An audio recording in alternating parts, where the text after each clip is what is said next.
Welcome to Caching in the Northwest. You know, this is the podcast from the birthplace of geocaching right here in the great Pacific Northwest. Now, it's Thursday at 7 p.m. Pacific, and they call me Chris of the Northwest. And we're going to talk about geocaches and geocachers from here and all around the globe.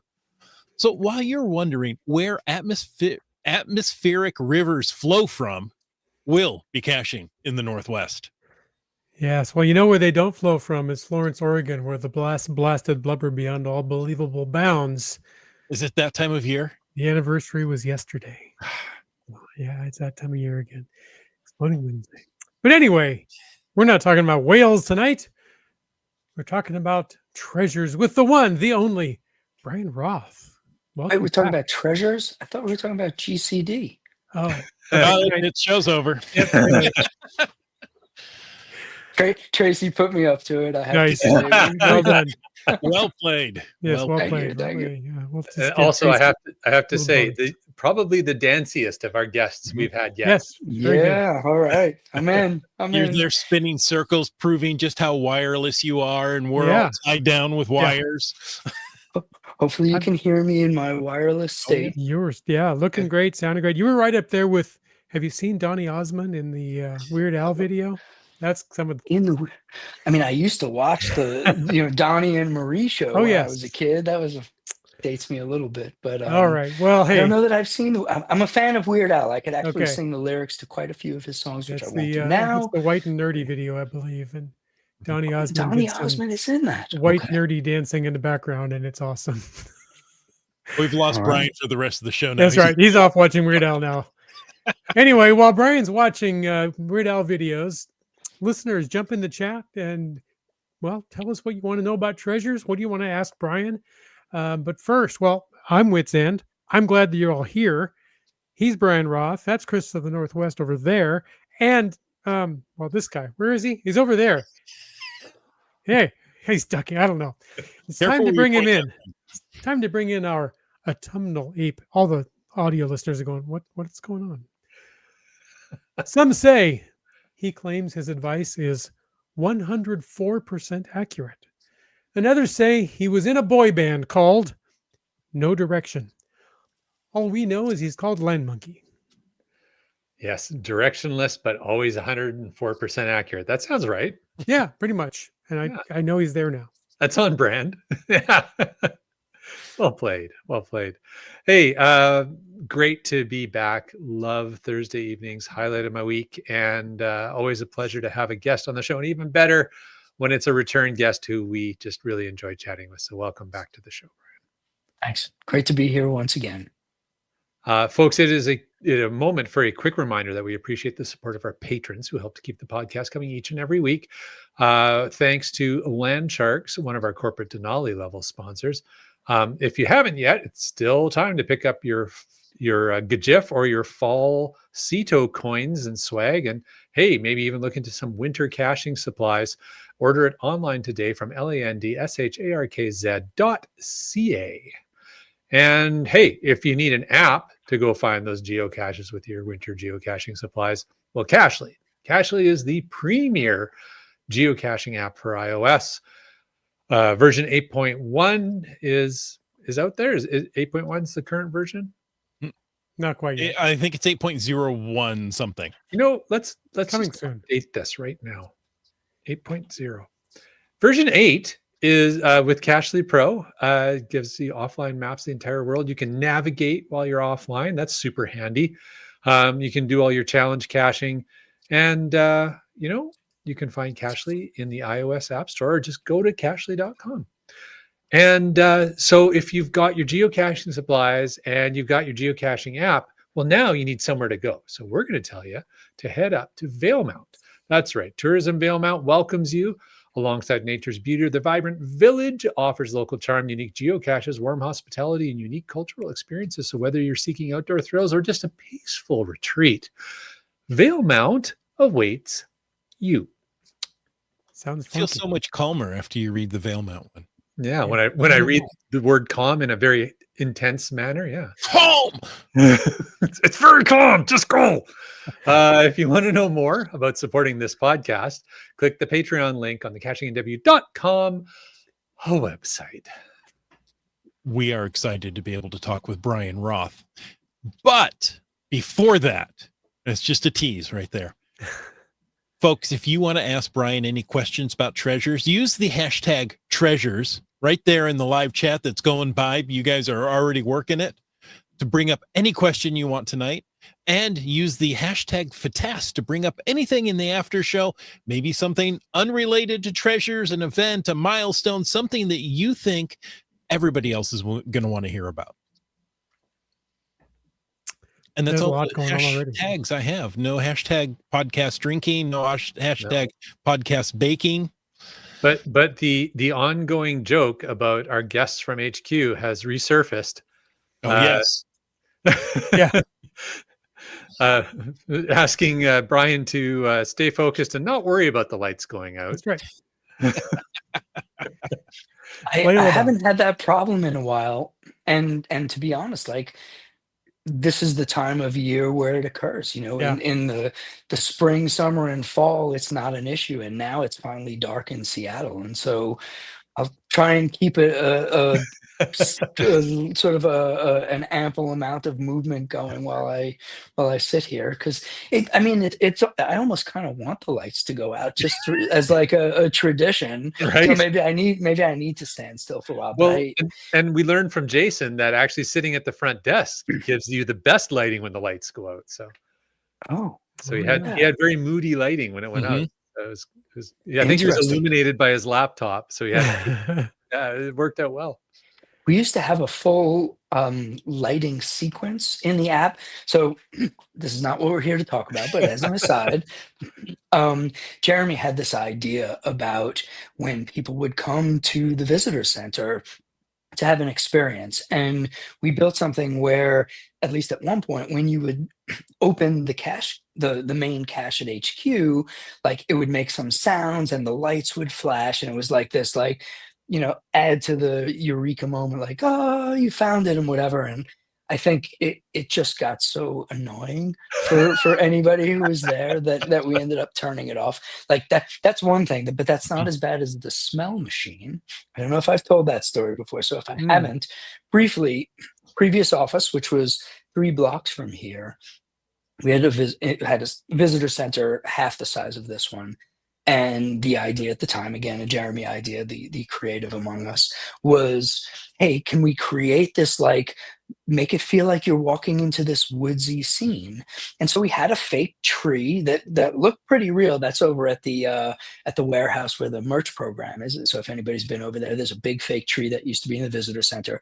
But we got this smell machine.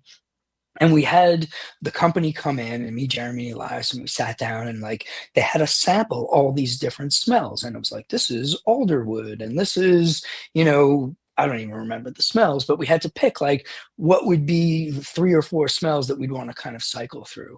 And we licensed the machine for some period of time, and we got the smells and whatever. And it lasted less than a week, because we had 2 people sitting up at the front desk, and they were like, this is killing us. This is giving, it was like forest. It was almost like one of those wintergreen things that you hang from your car mirror.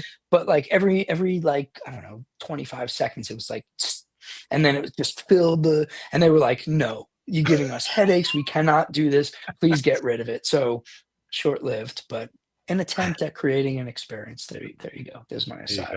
That another great story from geocaching's past in the last 25 years. Things you might not know. Yes, for sure. I love stories. They're fun. Nice. Well, talking about 25 years, Land Monkey, it's been 25 years of caching, and this particular 25th year has been, it's been quite an epic year. People have discovered that some legendary ape cache, following the journeys of trackables, making friends at unforgettable mega events. I know Chris and I went to a great one, a couple of them. This milestone year reminded all of us in geocaching why geocaching continues to bring people together through exploration and discovery. Every cache, every smiley, and every shared adventure, it just adds a new chapter to 25 incredible years of geocaching. I've only been caching for 21 of those, but still, I've enjoyed them all. So we get to celebrate And as often happens with geocaching, it's not one, but two souvenirs around the year end. You can, yeah, hey, I like it. You can say goodbye to 2025 and welcome the new year with two new souvenirs. You can get the closing 2025 souvenir by finding any geocache or attending any event or completing any Adventure Lab location from December 24th through December 31st of 2025. That's, well, the last week of the year, right? And then you can earn Unboxing 2026. You know, Canadians, they have that Boxing Day and they box it all up. We're going to unbox it in January. I just boxed it up. I know. And again, find any geocache, attend any event, or complete any Adventure Lab location from January 1st through January 8th of 2026. So the description says any geocache that includes traditionals, multis, mysteries, letterboxes, where I goes, webcams, virtuals, all event caches, and, well, even those earth caches. I know Land Monkey was just waiting with bated breath to find out. Whew, that was And any close. Adventure Lab location. So yeah, just about anything you do, get out and get caching in the Northwest. The last week of the year, the first week of the year, you'll get yourself a couple of nifty souvenirs. Yeah. Well, hey, speaking of nifty stuff you can get, it's, time to start thinking about that holiday shopping. And if you want to buy anything from geocaching, shop geocaching online, Brian was talking about the store just a little bit ago. If you want to buy anything there, you can get a free holiday travel bug trackable with your purchase. So what have we got going on here? I'm going to skim read the notes here, but you can receive a limited edition travel bug free with a minimum purchase. This year's promotion features throwback design inspired by the original holiday tags, available in 4 colors, one for each color of the official geocaching logo. All right. So trivia quiz for our live listeners. What are the 4 colors of the official geocaching logo? And put your answers in the chat. We'll see who gets it first. But for geocachers in the US and Canada, you'll receive 1 travel bug for every $25 spent on items purchased from Shop Geocaching, excluding shipping, taxes, and gift cards, while supplies last. And for those outside the US and Canada, there are international retailers. They're also a part of this holiday tradition. So check their websites to see what they're offering.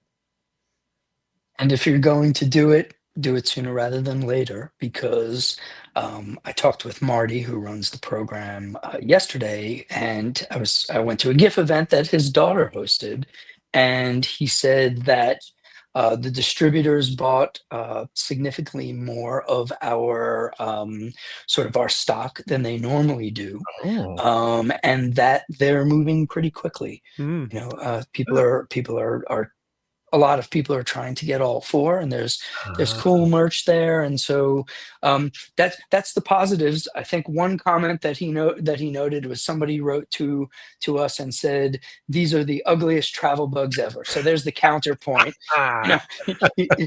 No good travel bug goes unpunished. So it's almost like you can't please everyone, Brian. Almost. It is a certainty, as we have learned over 25 years, but that's okay. I know that the shop guys are pretty excited about the merch, and I've already done some of my holiday shopping already. And I know the folks at Land Sharks are another one of your sponsors, but I know if you're in Canada, they've got some great stuff also, and Chris and Helen are awesome. So there you go.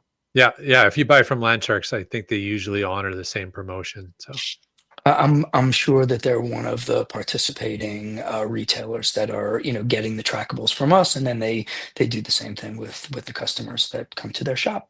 Well, here's a good insider tip straight from HQ. Get your shopping done early. Literally at HQ once again. You guys know, because this is where I do the shows from, but I can't do this from home. My dog would disturb this entire podcast without hesitation. Well, we appreciate you staying at the office late for us. Yeah. Briefly, it was easy today because today was the day of our monthly happy hour, and we did something interesting today. Again, I'll try and keep it brief, but about a year ago, Jason, who's our guest experience coordinator, he did something called A Taste of Home, where he brought in from from Nebraska. They're called runzos, something like that. They were like these sandwiches, and it was something I had never tried before. And they brought in, a whole bunch for our happy hour, and everybody got to try a taste of Nebraska. And so I have a friend in New York whose family owns a company that makes knishes. For those of you who don't know or haven't heard of a knish, it's like a potato filled kind of a big dumpling. They look like almost like big pierogies, something like Mhm. that, but they're stuffed with almost like mashed potato, or some of them have meat and some of them have broccoli and different things. But I said, after Jason did that, I talked to Allison, who's our office and facilities manager. I said, look, if we ever want to do a taste of something again, let me have my friends send a bunch of knishes. So we did that. They arrived yesterday morning. We just had a happy hour, which went from 5 to 7. And Oh. what I didn't know was the team put up all these all these little place Awesome. settings, and I have there's a few more on my counter. I'll spare you the details, but so it was actually easy because I had dinner, talked to some of our engineers. We were having a conversation about treasures, which here's our lead in. We were having a conversation about treasures. And then I said, hey guys, I gotta go. I gotta go talk with you folks about treasures. So it worked out much more easily than normally staying. And it's super quiet, and the rest of the lights are out in the office. So we'll see about these lights. But it was Nobody's it was an dancing out there. easy to nobody's dancing, easy to stick around, and of course I'm happy to do it because it's really a pleasure. Well, thank you so much. We moved the show earlier just for occasions like this. Yeah. Yeah. Because if you had Thank to you. stay there till 9 o'clock, then that's tough. And I'm walking home after this, so it's a half-hour walk. It's raining in Seattle, go figure. Go figure. Yeah. But I just, for this time of year, I have it's a sash that is reflective. Oh, 'Cause I good. have to cross a couple of roads, but it's really it's pitch dark out now. Yeah. Yeah. And if this was 6 months ago, what is it? It's 20 after 7 Seattle time. In the summer, near the spring solstice, the Oh, sun yeah. doesn't go down till after 9 o'clock. Yeah. And so You'd it's had 2+ hours of sunny. daylight. Yeah. It's such I would say it's a strange phenomenon, but that's how the universe works. And, we just kind of get used to it, but it is dark out and It's rainy, but I'm It's glad night to hear that vision. you planned for the walking at night, because I think all of us who live in the Pacific Northwest know that the typical winter wear for everybody who is a pedestrian in the Pacific Northwest is all black. Yeah. Because that's the best idea if you're going to walk in the rain at night. Sometimes olive drab, but yes. Or that. Or Navy. guilty as charged with the black jacket, certainly. But it's now, I have a reflective sash, so Good job. hopefully Awesome. everybody, Smart. yeah, all good. Good My stuff. 90-year-old father walks 2 to 3 miles a day, and we've got him a reflective sash. He does it in the morning, but still, it's somewhat dark. Yeah. My wife wants to get him lights. Yeah. So, anyway, Right. just to keep him safe out there. There we go. Brian, Yes. we've had a lot of fun, and we really haven't talked about what we want to talk about. I mean, we've done some history back when, the Welcome Center used to stink. It doesn't anymore. Or maybe it was smelled just very outdoorsy. It was just Intensely outdoorsy. intensely, overpoweringly outdoorsy, if that is a thing. Yeah, it was. But thank you so much for coming back. We certainly appreciate your time. And wow, you've already had a full day. I'm curious, besides eating knishes, what has the president of geocaching.com gotten up to today? What else have you done? So today was an interesting day. In particular, I started the day. I had to be here early this morning. I had to get here at 8 because I had a radio show that I was a guest on for about a half hour from 8:30 to 9. It's called Road Gang Radio, and their audience is primarily truckers. Okay. And so, it's interesting. And one of the things that they said in their lead in is like, hey, all you truckers out there who are looking for stuff to do when you're on the road. And, I brought attention to the fact that like there's geocaches in most rest stops. Yep. Like, hey, this is something that's accessible. You can do it. And so it was a fun conversation. That was the start.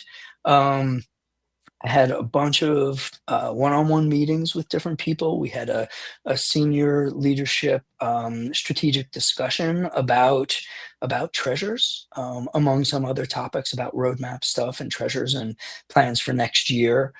We had our happy hour this afternoon, had some one-on-ones this afternoon. That's it. It's been, I've been in the office for, at the end of this will be 12 hours. So it thankfully not all days are like this. But just a half day. All days, it just so happened to be this way. And Yeah. really like, all right, I'm not a big deal. Like I don't mind at all. It's actually pretty fun.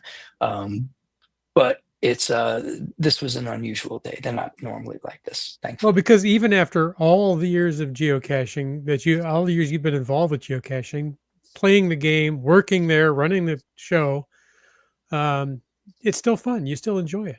There's still so many great things to do. So many great things. Actually, one of the things that I did, you ready for this? I have a friend of mine who lives sort of where we live. Our kids went to school together when they were younger.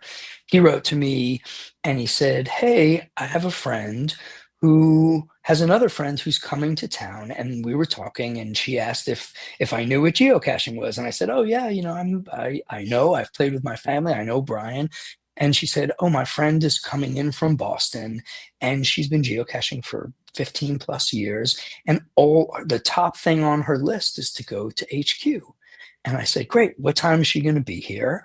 Wrote it down, talked to Jason. I said, hey, buzz me when she gets here. And so I went out and introduced myself, said hello, and the friend of the friend was like, oh, she kind of knew that I was going to be there. And the other friend was like, she's like, I'm sorry, like I'm being a little bit of a fangirl, and I can't, like, I just, and I'm like, listen, it's all good, like we're cool, like tell me about your experience geocaching. So I got to learn that they traveled the world through sort of military connections. Both of their husbands were involved in the military. So they lived in Germany, and they lived in Louisiana and Nashville and all these places. And these two women met through geocaching. And I said, okay, we talked for 15 minutes. I said, I'm going to do something that I don't normally do just because I can't.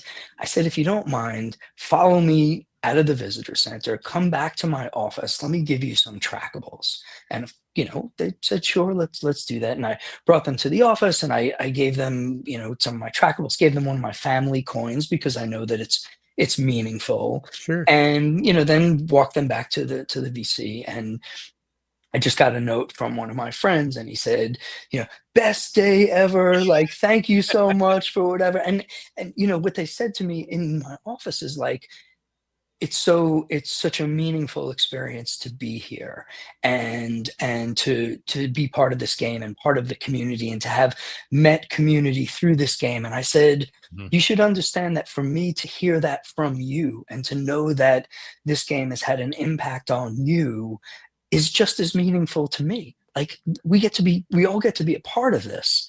And so one of the other highlights of my day was sharing a highlight from somebody else's day here at HQ. And that's, after 25 years, like, honestly, it doesn't get old. It's really just, it's a dream sometimes. And today, like radio interview, this podcast, like this is fun stuff. And like this, this is a job, like, okay, I'll take it. And, don't get me wrong. Some days feel like work. Some days are really hard. And some days it's like, okay, has 25 years been enough? Like, right. What do I want to do next? But no way. There's nothing that really beats just being a part of the community and part of this game and getting to do what we all get to do, which is sharing the joy of geocaching, helping people to get outside, helping to build community, share the stories. Like that's what it's all about. So it was a good day. It's been a good day.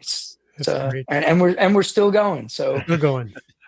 And we haven't even started talking about what we're supposed to be talking about. We'll get there. I hope the studio audience has all night. We've got all night. Great. Me too. Until There my you go. wife calls, Hear and the then I'm two in listeners. trouble. Wow, I'm fangirling over how sweet Thank Bryan you. Roth Thank is. you. So Thank there you you go. so much. Thank you so much. You know, us in the Northwest, in Washington and Oregon, sometimes forget how good we have it as far as geocaching goes, Yeah. right? I mean, you know, an hour trip and boom, I'm at HQ, right? A couple hours down the other way, I'm at the original stash, you know, a couple hours to the East Ape. You know, we've got all these big landmark geocaches in the Northwest. It's fun to see people come over, you know, come in and geocache in the area and go, wow, you've got this and this and this. Yeah, you're right. I should, you know, be reminded from time to time that it's special here. Yeah, geocaching is a treasure. It is a treasure, really. And sometimes, you know, it's like you get acclimated to it. It's like Yeah. it almost becomes like it when you live it every day. It's easy to take it for granted, but then you have a moment like I had today in the visitor center, and it's a good reminder of what we're all doing and why it's important. That's And an awesome day. For sure. It's an Well, awesome day. speaking of geocaching being a treasure, let's dive into our topic, guys. Are we Nice. ready? Very nice. We ready Oh yeah, for it? let's Okay.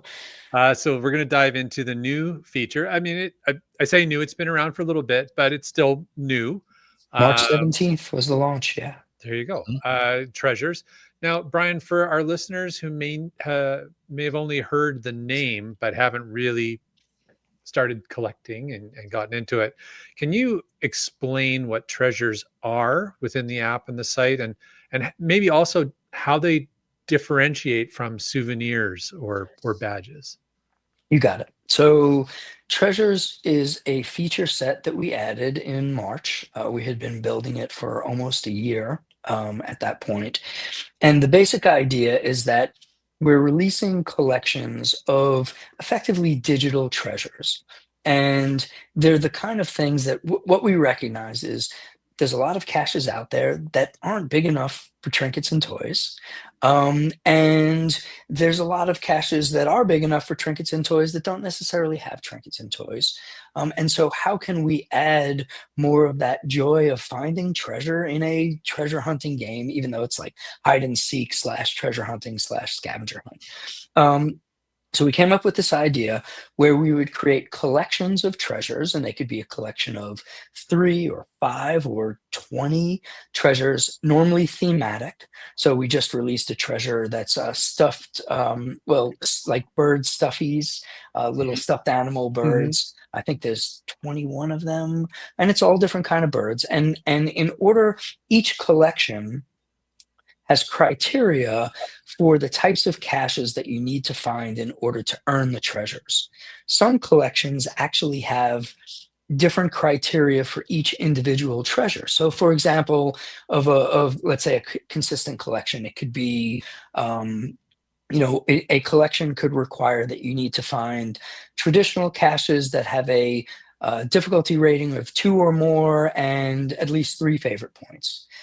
And when you go out and you say, all right, I'm going to go after these treasures, I want to collect them, you can essentially say, like, there's a collection choice functionality, which is just a couple months old, maybe not even a couple months, that allows you to designate which treasures you're going after.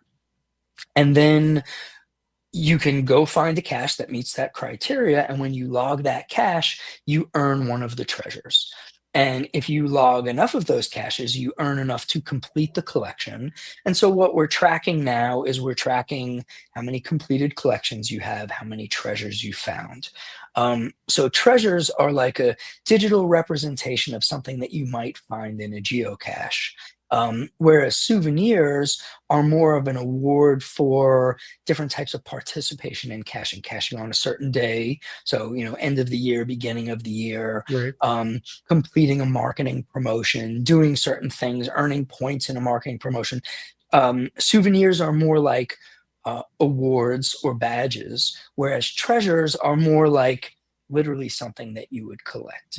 And with Treasures functionality, the collections that we have released, they're not time limited. So it's not a summer marketing campaign where you need to find them within a month or they're going away. Mhm. The intent with these collections is that they're out there.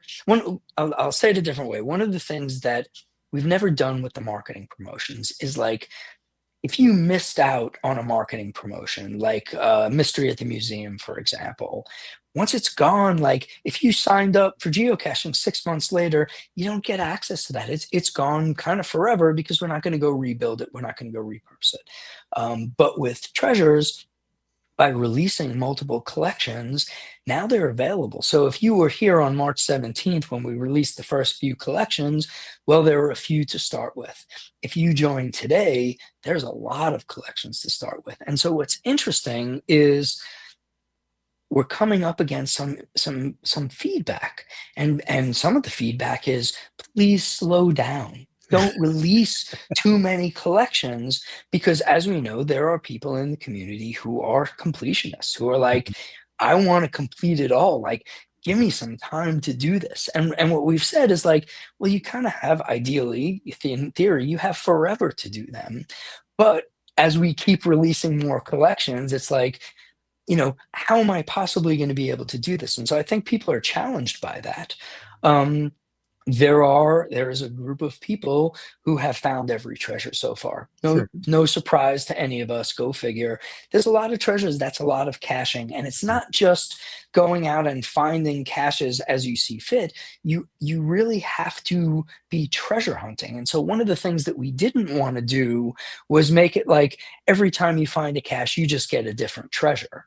What we wanted to do was we wanted to make it like treasure hunting. Like, we want people to be deliberate, like challenge yourself and look at the collections and say, well, this seems like it's within my wheelhouse. This is the way I like to cache. Or maybe I can push myself and try and find this cache type that I don't normally find because I want to, I want to get access to this treasure collection, or set a, goal setting. I want to complete this series of treasures.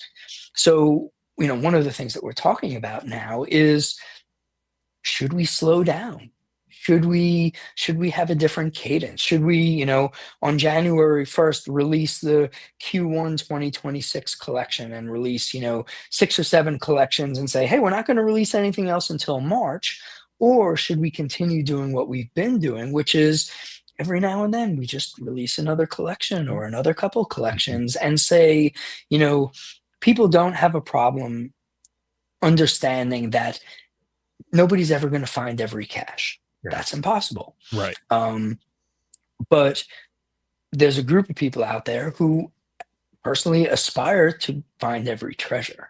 And, do we keep it out of reach for them, or do we make it accessible for them? And our goal with treasures is really to allow all different types of cachers to set goals for themselves and decide what they want to go after and how they want to participate. And, what we've seen so far, I saw somebody asked about, do we have metrics and data about playability and things? And some of it we do, some of it we don't.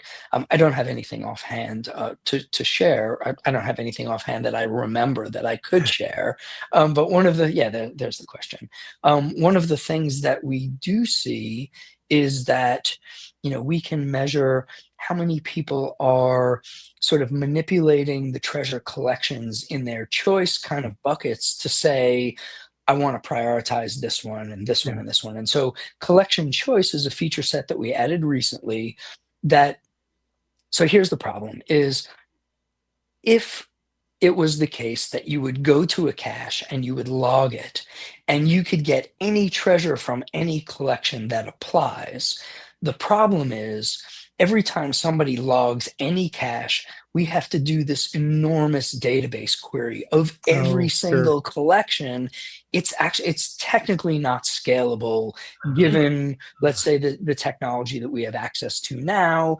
If we had unlimited access to like AWS and didn't have to pay for it, that might be a different story. But practically speaking, it's not scalable. So what we have to do is we have to say, let's evaluate each find based on a limited number of collections. So we created this feature set called Collection Choice as part of the Treasures feature set. And we say, if you're a premium member, you can choose 3 collections and you can prioritize them so that if you find a cache that meets the qualifications for 2 treasures, we're going to give you the one that you asked us to give you. And that solved a different problem that we had previously, where people were like, I found a cache and I thought I was getting this one, but I ended up with this one, which was not the one I was looking for. And now I'm frustrated. And so the more collections that build up over time, the more challenging it becomes if you can't prioritize them. Right. Precisely. And so that's what Collection Choice is about. And we're thinking about, like, how do we make this easier? How do we make it better? This isn't about just casually caching. This is about deliberately caching. That's not for everybody. Not everybody wants to play like that. And so we also built a feature that says, hey, if you don't want to get the alerts when you find a cache that you got a treasure, you can actually turn those alerts off. There is, I would say surprisingly, but it's not really surprising. Not a lot of people have turned that off. Okay, great, because we want people to be playing. We want to give people fun things to do. And so when it comes to treasures so far, what we've seen is there's a lot of excitement about it. There's a lot of people collecting treasures. There's a lot of people sort of selecting prioritizing their collections. And there's also people who are telling us, please slow down. Don't do too much because I want to finish them all. And the reality is, like, when we first started talking about the feature set, our goal was to have something where there's more than anybody can complete, but you can choose, like, I like the cars, or I like the dogs collection, or the birds collection, or the tools of the trade collection, or the what did we just release? The snow globes and the animals and snow globes, origami animals. So the origami animals was one of my ideas. Awesome. And so if anybody is curious as to how we select the collections, we've had feedback from the community. We have a treasures committee that I'm on, and there's, I think, 6 or 7 other people that are on, and we're always talking about like, what's a good collection? What's a good criteria for the collection?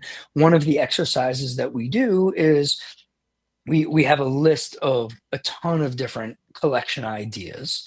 And we say, okay, we like this idea. Let's create this collection. And at the same time, what do we want the criteria to be?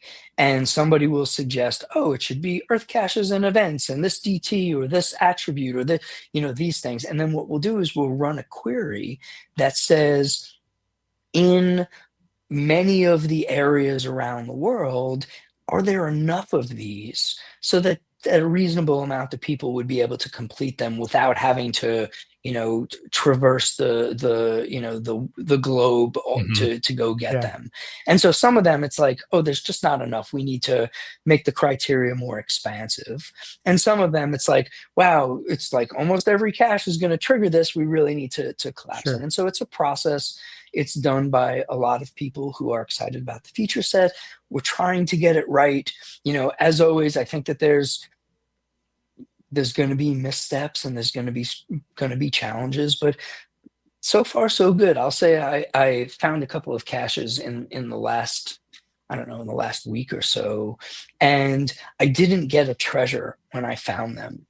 And it's because I had other other collections prioritized.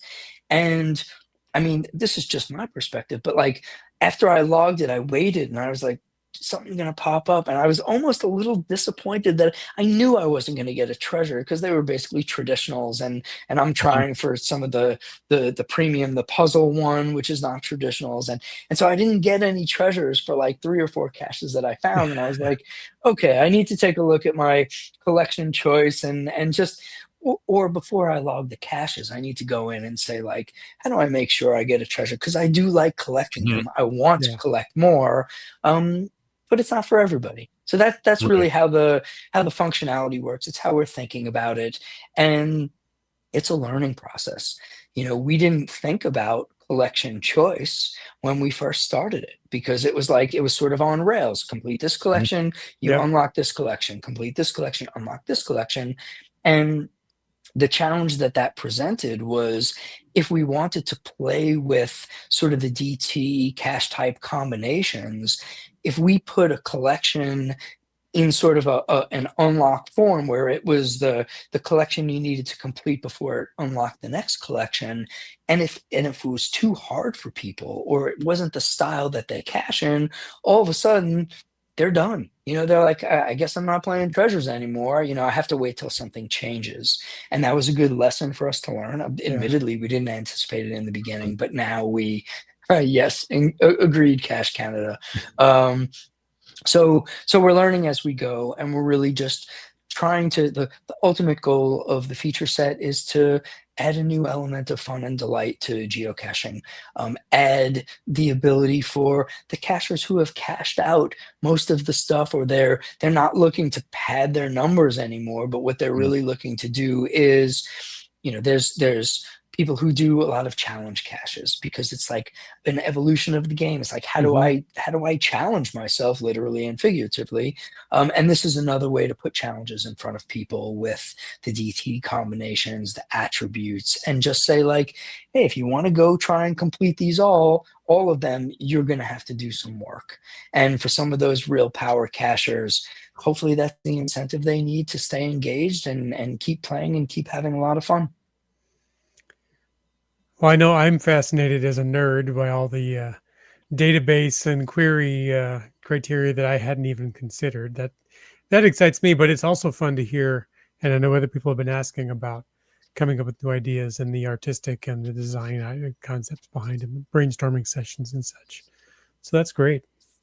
Yeah, one of the choices that we made somewhat recently, and those of you who are engaged with the Treasures feature set will notice this, but one of the things we realized was that a lot of our art style on the site, all the souvenirs are basically hand drawn or drawn with tools by our creative department. And when we went to the creative department and we said like, hey, we're going to need like 50 collections over the next year, they're like, how are we possibly going to do that? And so Right. a lot of the artwork has been done by the creative team. There will continue to be some of those. And then some of the artwork also done by the creative team and our design team. We're starting to play a little bit with AI, and to be able to collect something that is photorealistic, that looks like a little trinket, or looks like a stuffed animal, or looks like an actual origami. It's a change in how we have operated for 25 years. I mean, obviously we didn't have access to AI 25 years ago, or things might be a little bit different, who knows? But now that we do, in terms of giving us the ability to scale this platform, this feature set, in the way that we really want to, without completely overwhelming our creative team, is something that's been a change. And as soon as we started doing it, people were like, this looks like AI. And it's like, you bet it was some of it was.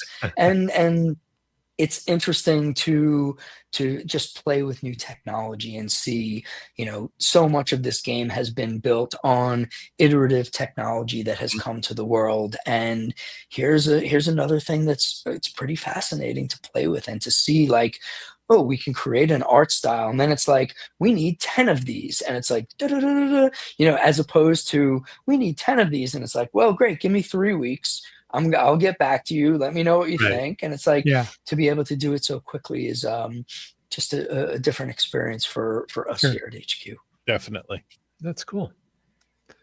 Well, okay, we've talked a little about the technical aspects, but I want to delve into just a little bit more. Geocaching.com has some great API partners like Project GC and our sponsor Cachely. Yeah.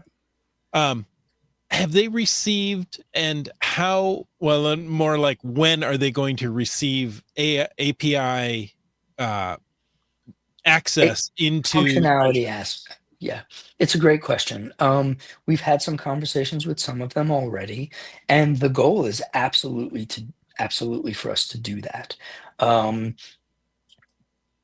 I think we're feeling like it's not settled yet what the core functionality Mm, of the system is. Mm, Like we didn't have collection choice right. until I don't know a month or two ago, something like that, yeah. and trying to figure out what we can give them that's easy access while at the same time, building the plane while we're flying it is because the downstream consequences of giving them something and then hey we decide that we're going to rebuild it, we not only do we have to rebuild it but then we have to rebuild the API and then they have to go rebuild their Mhm, systems to Yeah. the extent that we've mhm, changed stuff. mhm. So let's say not near term, but midterm, the goal is to bring it to the broader API ecosystem. Absolutely, because it makes a lot of sense. I'm sure everybody agrees.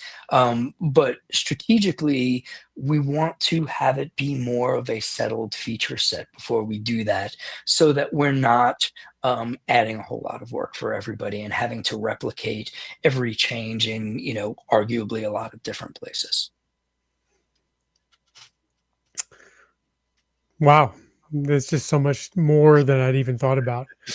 Um, Uh, there's all kind of Jim, challenges you face. sorry, Jim. I know, Jim. I know you're going to jump into to the next question, and we're just loving this topic. And I just want to point out that our audience is super active tonight, Yeah. and I was uh, going to say there's so many great questions flying by, and we just can't get to we're all of going to them. try and get to them, guys. We really appreciate it. It's a lot of great stuff.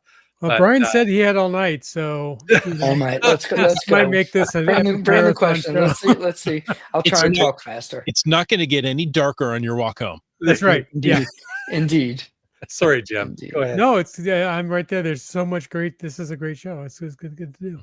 But we're talking about, since we're on the theme of technical and those kind of difficulties. Can you say what? Well, I don't know. Are we looking ahead? Or are we talking about technical aspects here on that still? The looking ahead, I think. Yeah. We'll jump to that. I mean, the looking ahead is really interesting. And Yeah. as Where I do you said, see this going? there's a lot of different directions. And to be honest, there's a few different projects that we're working on um, over the course of the next year that we want to deliver to the community. Some of it's novel and innovative. I think when it comes to treasures, we really have a few different ideas. And if any of them were settled, I would be more comfortable like sharing them. Sure. But even some of them now, it's like, I don't know what we're going to do. I know that we have like a palette of choices. And a lot of it is informed for those of you who don't know, within the treasures functionality, within the treasures feature set, both on mobile and on web, there's a feedback button.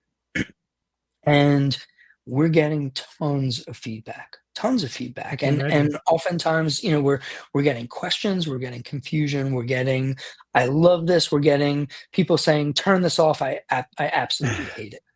No joke. I mean, of course we I'm are. sure. Yeah. Can't please everybody Mhm, all the time, mhm. as we've acknowledged. um there's some really good ideas out there. There's some really good ideas here. And choosing those and prioritizing them against other work and against other ideas is a constant technological, organizational, strategic sort of struggle here. Um, Maybe struggle is not the right word, but it's sometimes it feels like a struggle. And we're working through that dialogue. Tomorrow, I have our Treasures Committee meeting, and we've got a packed agenda of talking about what's the release plan for next year. Like Hmm. I said earlier, do we Mm. do we switch what we're doing? Do we go to a cadence where we sort of drop a whole bunch and then give a gap for people to go collect them and then drop another bunch and do that? Or do we keep sort of dropping them as they're ready and just understand that like at some point it will be more than what anybody can do? Another thing that we're looking at is how much of a problem is it for people who go out and yes, you have collection choice. You only have 3 slots. Every time you log a cache, do you want to go manipulate your collection? Some people would say, hey, that's a real pain. I don't want to do that. Why don't you just, run the query against all of the collections and give me whatever I earned? And, as we discussed, the answer is that's not technologically practical. Yeah. And so one of the things we're going to talk about is there a solution out there? Is there an easier, can we make this easier on players? We don't want it to be, as I said, go find a cache and get a random treasure, because that's not treasure hunting. That's sort of like, I don't know, it wasn't the goal. But we also don't want it to be laborious. We don't want it to be difficult or complicated or challenging to understand. And so in the near term, like what we're working on is trying to find the right balance, trying to, maybe adjust our sales a little bit to figure that out. And maybe there's a technological solution. Over Kanish's in the Signal Cafe, we were talking about potential technological solutions. And I know that there's some engineers that are going to go do some research. In terms of feature set and functionality, I think there's some interesting opportunities there. There's some stuff that I would love to be talking about, but I don't even know if we're going to do it. And if I talk about it, I know I'm going to get in trouble. Right. Yeah. So as always, I have to hold back a little. I apologize. You've got to do what our software vendors do and say, okay, this is a safe harbor conversation. That means whatever we talk about is not a commitment. I mean, if I could get sign off on doing that, but also part of it is when we come up with an idea and we decide that we're going to invest in it and build it and deliver it to the community, like there's value in delivering it in a way that's meaningful, or a surprise, or a marketing communication, or some special way of revealing it. And so part of it is like, I don't want to steal the thunder. I don't, having, Bryan talked about this already on a podcast kind of diffuses the value of, hey, we've done something new and special. We just released Collection Choice.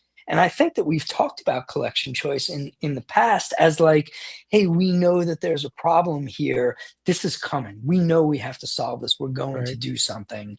Some of the other stuff that we're looking to do isn't necessarily a problem that needs to be solved, but maybe more of an opportunity to bring more of this feature set to, I know I'm being sort of cryptic, but bring more of this feature set to the game in different ways. And that's part of the plan. That's some of the stuff we're going to discuss tomorrow. It's some of the stuff that we're going to discuss in the months to come. And some of it will get built and some of it will end up on the cutting room floor, so to speak. Well, as more of those features become publicly accessible, you have an open invitation to come back and talk about them on the podcast.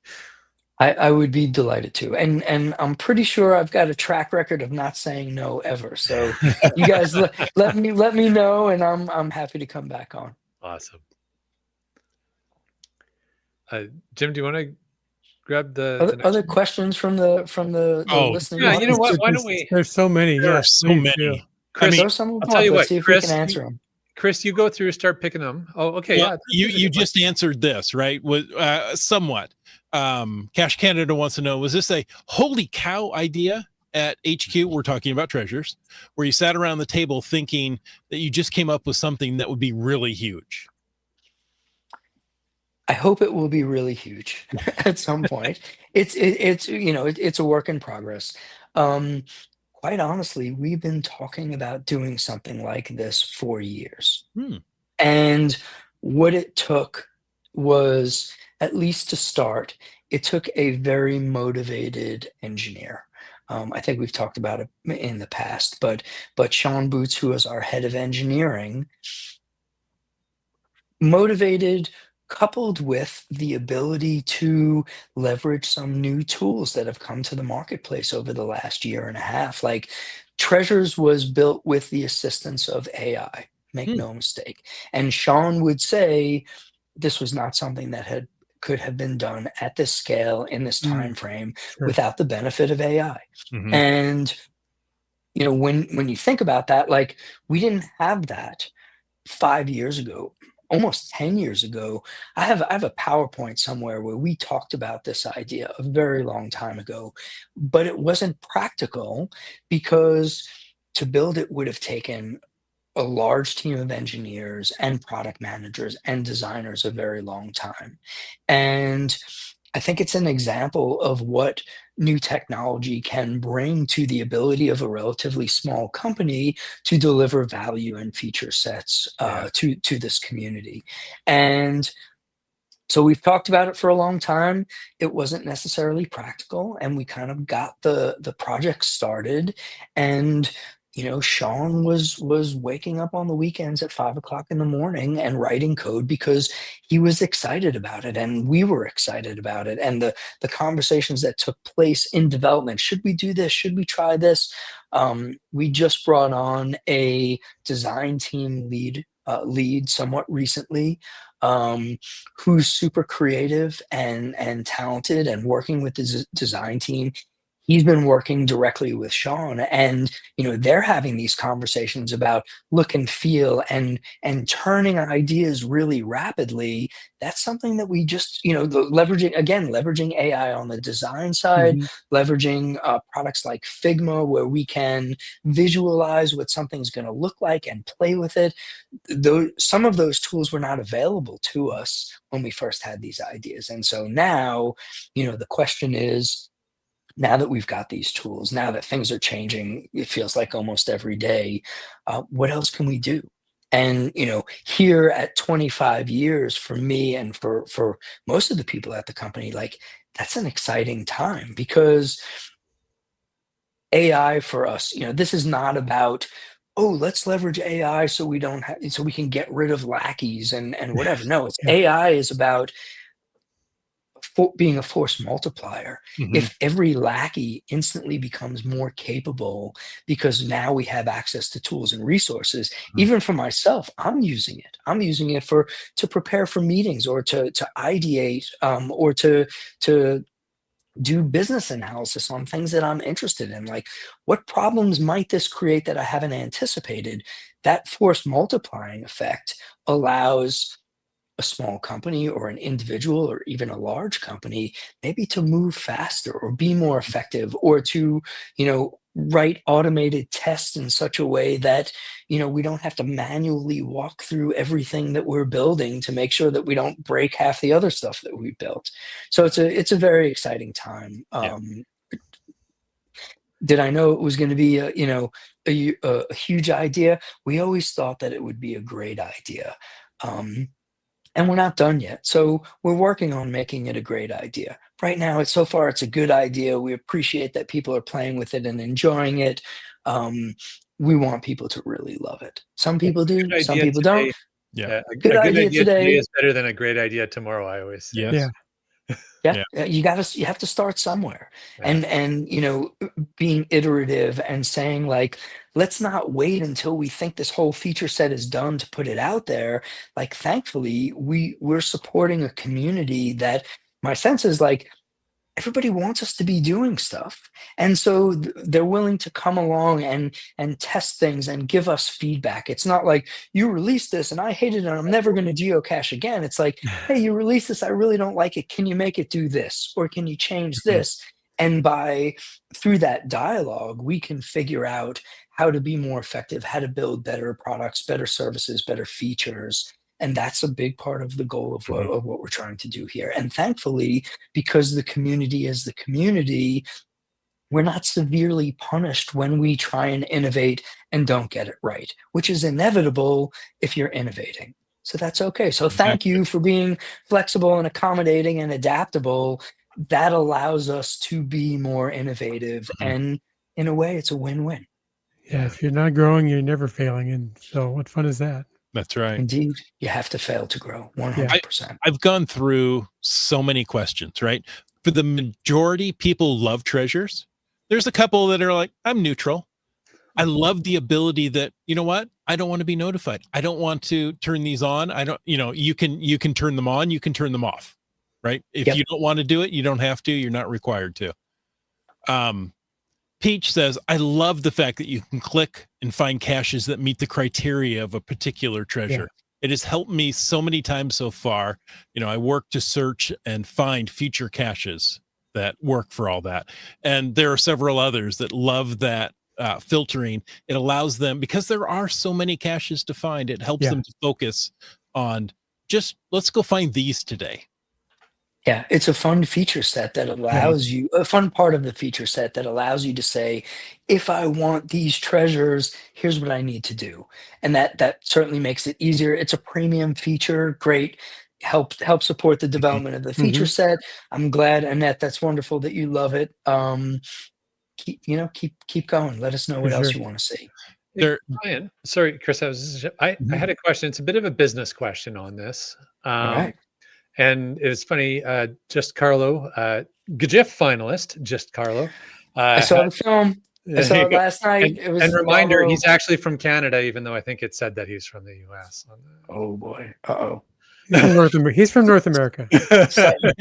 Sorry about that. Hey, we're all from North America. There you go. But he and I were both curious. In the past, we've seen trackable souvenirs and geotours tie into sponsored promotions. Yeah. And is there a future for treasures to be integrated into brand partnerships or location-based promotions? And Carlos pitching for a CNW.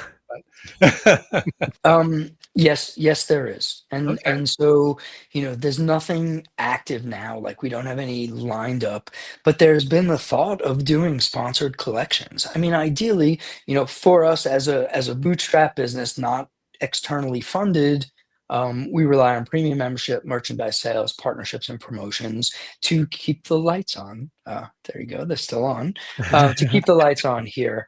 And the thought of going out and partnering with companies who might want to have a sponsored collection is something that we talked about early on. We haven't done it yet. I think it will happen in the future. We're not actively going out and pitching companies trying to make that happen, but I think that there will come a time where there'll be a sponsored collection. One of the things that we do have with all of the sort of dials and switches that we have in terms of creating the criteria for collections, one of them is the ability to have regional collections. So a collection that will only apply to caches in Washington State, for example, or caches in North America, for example, or in Frankfurt, Germany, for example. And so that ability, if we have, not every sponsor wants to do if the local pizza place is like, hey, we'd love to sponsor a collection of treasures, like, do we really want to put that in front of the Belgian cachers and the South African cachers, where they're going to be like, all right, well, do I really need the pizza from Seattle? I need the pizza from New York, perhaps, because it's great pizza. I'll just say, I live in New York. There you go. But so we have the ability to do regional treasure collections. We have not yet done one of those. And one of the conversations that we had today is like, if we do it, are we going to piss people off? Are they going to be like, oh, it's a collection I can't access. I don't have the time or resources to make it to Seattle. Like, this is now inaccessible to me, and I'm a completionist. And how could you do this to me? I think at some point we'll have to get over that. We haven't tested regional yet. At some point, I'm sure that we will. There's no near-term plans to do that. But if we had, hypothetically, if one of these big companies, came along and said, hey, we'd love to pay you to do a sponsored collection, we could do that. And it's an interesting idea. Maybe it's a podcasts of geocaching collection, where we take the different logos and maybe those become a collection. Sure. There's a lot of podcasts out there. I'm trying to think of which collections did we just release. Please remind me. The origami animals and the ceramic dogs and the snow globes. Oh, okay, so good. Ceramic dogs. Okay, I didn't want to spoil anything. But the concept with ceramic dogs is there's all different kinds of dogs. And so, hopefully this isn't too much of a spoiler, but that collection of ceramic dogs isn't the only collection of ceramic dogs that we're going to do. So if we had a collection of, geocaching podcasts, in theory, we could have a few collections of geocaching podcasts, or a collection of geocaching podcasts doesn't have to be a 5 treasure collection. Right. It could be a 25. It could be a 50. People might be a little pissed about that because, again, we hear all about it, but it could be a significant collection. So I will say I like that idea.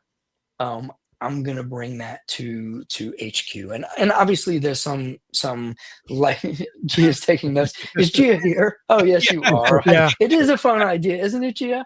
I think it'd be really cool. At first glance, my thought is like, I wouldn't want to leave anybody out. Right. And so how do we make it truly inclusive of all of the folks that are really putting in an effort to entertain and do the kind of work that you folks are doing? But then also it's like, all right, if we're going to do it, we would have to communicate with each one of them, get some type of permission to use their logo in a way that they're comfortable, and then figure it out. But I agree, Gia. I think it's a great idea. I think Bryan, it's a great idea. So we can I know talk how I about could it. make it easier for you to make the list shorter. Just focus on podcasts that have had puppets on the show. Okay. I was going to throw out, Perfectly 500 reasonable episodes or more. category to differentiate by. I'm sure everybody would agree. I was just going to say, podcasts that have 500 or more episodes. Yeah. There you go. I mean, that's an interesting one. At the same time, like, it would be interesting to put the podcast is a good idea. Even the geocaching retailers would be a good idea. Put all the logos and have you go collect them. We'd have to figure out How much to charge them for doing that? Well, I think our finance team might want something like that at the time. I don't know. I look at sort of like a sponsored one would be different. This, this is a symbiotic relationship. This is something that it's a win-win. But if, some big brand came to us, yes, we would ask them to pay for it so that we could, have revenue to do more good stuff for the community. That's really what it's all about. But just throw out like an REI, right? That would probably be a great one with geocaching. Yeah. I would love to have that happen. REI, car manufacturers, if you're out there, like some of the trackable promotion, imagine Jeeps. Even like Matchbox cars, Jeeps, like and when we think about it, like it comes naturally. Sure, of course, those would make for good collections. Now, maybe at some point we'll do something like that. I'd like to think so, because it's just another fun way to engage and a fun way to bring, something more creative to the community. Maybe an EWS collection. Let me get on the phone to Jeff and see what he thinks about that. And he's fine with hey, we're in Seattle. Yeah, he won't take my call, I'm sure. But so I've read through some of the responses talking about the release cadence of treasure collections, right? And some are happy with the dump, some want the drip. So you can go either way. Do you want to get them all at once, or so? You're still talking about treasures, right? Treasures. Did I say treasures? You did, thankfully. Okay, I thought I did. Yes. So some of them are like, oh, I logged in. There's a new collection. Surprise, right? Or I logged in. I was like, oh, there's 3 new collections. When did those come out? Did they just come out today? Did I just miss them? So. Yeah, and so here's an example. Studio audience, there's not consensus on what we want. Yeah. Right. And so at the end of the day, we're going to have to choose. And when we choose, like, the goal is to try and bring as much joy out there. The last thing we want to do is create disappointment or challenge people or frustrate people, but sometimes we have to choose because there's no other way. Right. Yeah. So we're going to think about it. We're going to figure it out. So far, we've done it a certain way. In order for us to change that approach, it will take a proactive decision to say, well, let's try it differently. And maybe we try it a different way where we do a dump and we say, wow, more people are pissed off about that. Let's go back to the drip approach. But I don't know where it's going to end up. Right. But as we can all see, there's a couple different ways it could go. Yeah. Bryan, I think we could continue to talk for another 2 hours.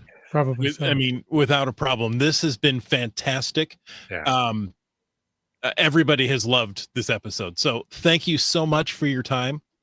We really appreciate it. And folks, we hope you enjoyed listening to this episode of Caching in the Northwest.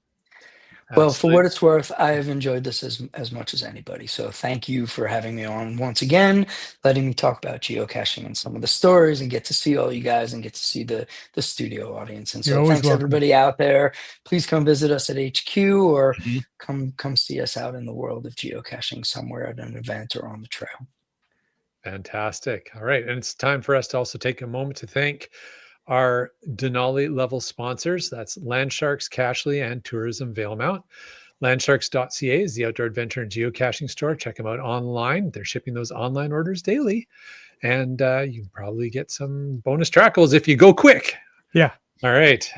Cashly is the geocaching app for iOS. Go download that today for your iOS-based geocaching adventures. And whether you're seeking outdoor thrills or just a peaceful retreat, Valemount awaits you. We also want to thank our other Denali level supporters, which are Cool Cow Cachers and Hawaiian Mile.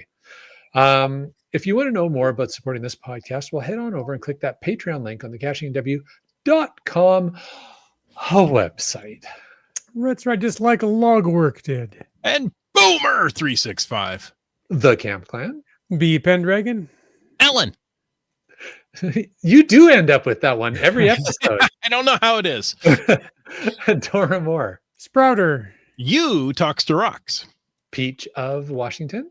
Just finding our way. NW Cats. Terrible tease. The Gundark 2000. Gas Station Tuna. Doot doot. Railroad. LG 9000. JT Coffee. Flagman. Limax. Lost Ken. Who are we at? Oh, for Spilly Drinkers, it's Wet Coaster. Active in the chat. Geocaches. Geo Karen. Keats 94. Kid Vegas 19. Green Words. Jankar. Antaeus. Geo Birder. Just Carlo. Ackerduck. Subway Mark. Team Noltex. The Caching Cants. You Dak. Korsgat. Seebeck Tribe. GSM times 2. Whidbey Island Gal. M Nerve. Alondro. Trexer. Mountain Bike. CRS 98. BC Rock Crawler. Skyhawker. Kitty Quest. And Butterfly Girl. Wow. Such a great list. Yeah. Brian, you might recognize some of those names too. It's been awesome Oh, yeah. having you on. If people want to get in touch with you or maybe specifically give you feedback on treasures, what's the best channel to get that to you? I mean, to me directly, I would say feel free to email me. I know that that's crazy to even say it. My email is brian@geocaching.com. You probably won't get a very long reply because my email inbox is long and I full. can imagine. But I will do my best, and I do read it all. If you don't get a response, don't take it personally. Fair enough. And folks, thanks for taking the time to listen to this episode of Caching in the Northwest. Your support helps keep quality shows coming. So if you like the show, please click the Patreon link on the cachingandw.com website. Better yet, share ideas for things that we can talk about. If you like the vibe, please subscribe wherever you get your podcasts and leave us a review. If you were in a restaurant, you would tip. If you were in a live audience, you would clap. But since you're on a podcast, leave us a free, fast, fabulous, fantastic 5-star review. Of course, you can call into 253-693-TFTC and leave us a comment. Ask a question or help us change a tire any time of the day or night. And of course, you can email us at feedback@cachingandw.com. Join us every Thursday night at 7 p.m. Pacific for a live show. And as tonight showed, even livelier chat. The show is produced by Chris Umfenauer, Jim Paul with Jay Kennedy and Brian Lang. It's licensed under a Creative Commons Attribution 3.0 license, copyright 2025 by Chris Umfenauer. And we usually say, stay tuned for the after show, but I think we've had enough tonight. It's been great. So We've had an extra show tonight. Yeah. exactly. The show's gone longer. And It's all Brian, good. thank you. Thanks, everybody. Cheers. Have a great evening. Happy caching. Until next week, get out, find some treasures, and Yeah. get caching in the Northwest.